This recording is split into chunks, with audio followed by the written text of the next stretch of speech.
From Pacifica, this is Democracy Now! I feel happy at the end that the truth came out and this is all over.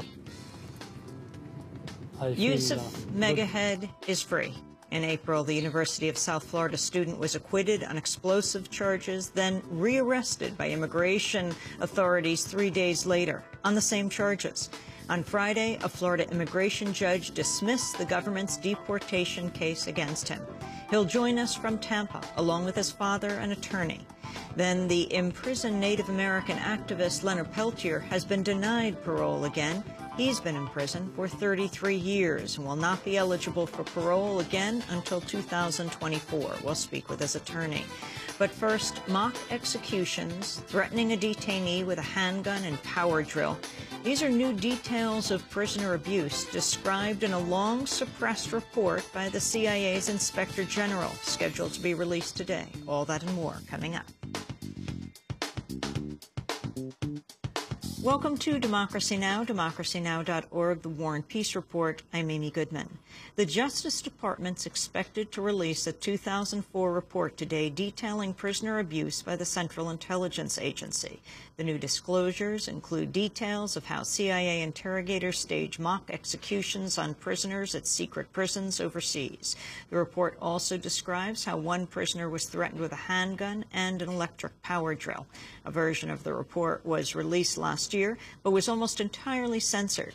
Today's report will be more extensive, but could still contain government redactions. We'll also have more on that report after headlines. The report's release comes as the Justice Department's recommended reopening nearly a dozen prisoner abuse cases the Bush administration had closed. The move could open the door to prosecuting CIA employees and contractors for torture and other abuses that in some cases led to the prisoners' deaths. The Office of Professional Responsibility's recommendations overrule previous determinations made under the Bush administration, which declined to press charges after receiving the same findings. The cases mainly center around alleged abuses at U.S. prisons in Iraq and Afghanistan. Attorney General Eric Holder is expected to announce this week whether he'll appoint a prosecutor to probe CIA torture. The Obama administration, meanwhile, has created a new team of interrogators to question foreign suspects outside the CIA. The High Value Detainee Interrogation Group, or HIG, will be operated out of the FBI and overseen by the National Security Council. An administration official told the Washington Post the CIA will continue to play, quote, a very important role in prisoner interrogations.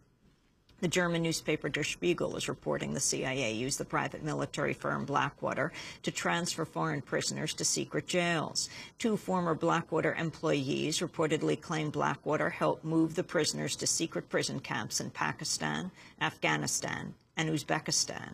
The news follows last week's disclosures. Blackwater has played a major role in the CIA's drone attacks in Pakistan and in its aborted assassination program. According to the New York Times, Blackwater currently has over $400 million in State Department contracts. On Friday, the veteran journalist Helen Thomas asked White House Press Secretary Robert Gibbs about the Obama administration's dealings with Blackwater. I asked for an update, which I have not yet gotten, on where we are in different contracts. I would, as it relates to CIA's use of contracting, I would point you specifically to them for responses on that. I don't think they would tell them. They may tell you, Helen. I don't. If you use that sweet voice on the phone, you never know what you could get. Savannah? I want them to stop killing. You should let them know.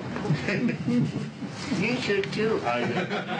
The Pentagon has begun informing the Red Cross of the identities of prisoners in Iraq and Afghanistan.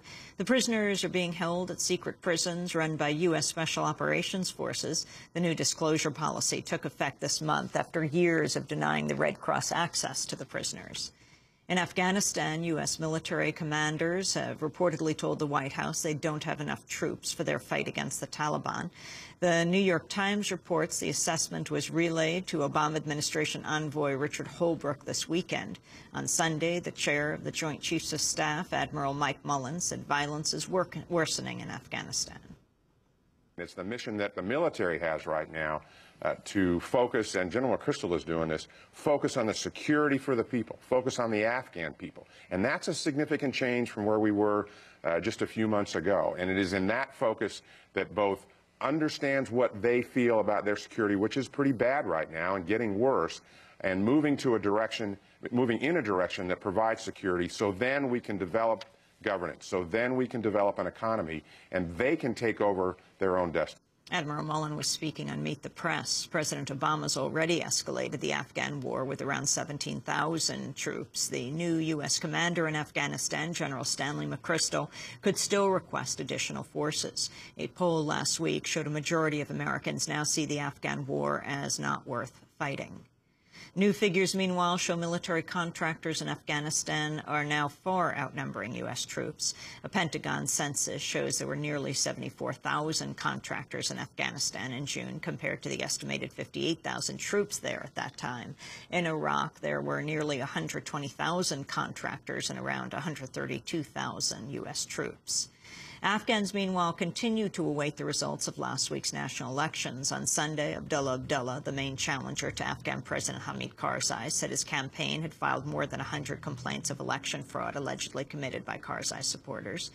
In Iraq, members of the Iraqi security forces are being accused of involvement in last week's coordinated bombings that killed more than 100 people. The Iraqi government says it's arrested 11 military and police commanders responsible for the targeted areas. In Honduras, the Honduran Supreme Court has rejected a Costa Rican broker deal that would restore ousted President Manuel Zelaya.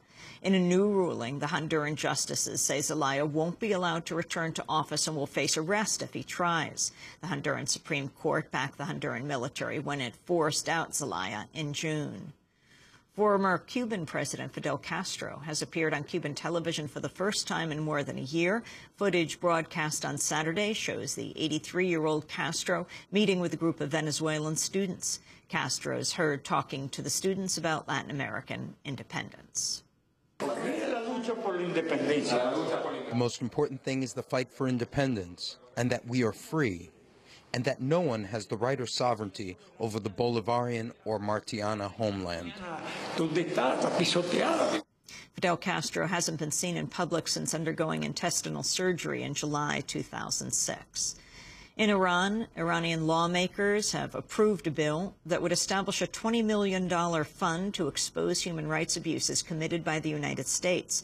Iranian officials call the move a response to U.S. measures that have funded media efforts in Iran and the documentation of Iranian human rights abuses.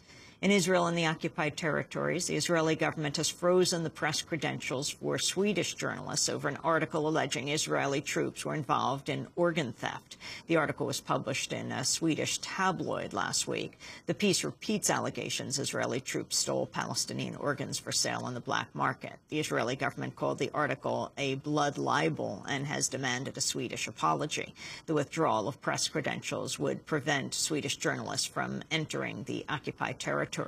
Swedish journalist Mats Gazelius called the Israeli move an overreaction. It's big ado about not so much. I mean, one article, not so substantiated, perhaps not the best article that has been written, more of an op-ed piece on the culture page of a Swedish newspaper, and then it becomes a big diplomatic scandal.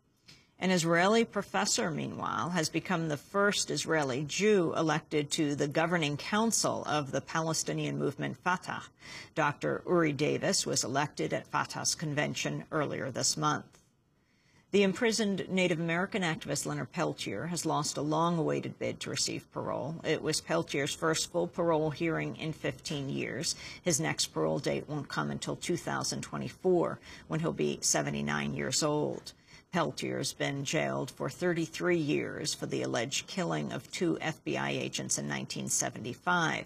He's long maintained his innocence and is widely considered a political prisoner denied a fair trial. The only U.S. soldier convicted for the 1968 My Lai massacre during the Vietnam War has publicly apologized for the first time. Speaking last week at a gathering in Georgia,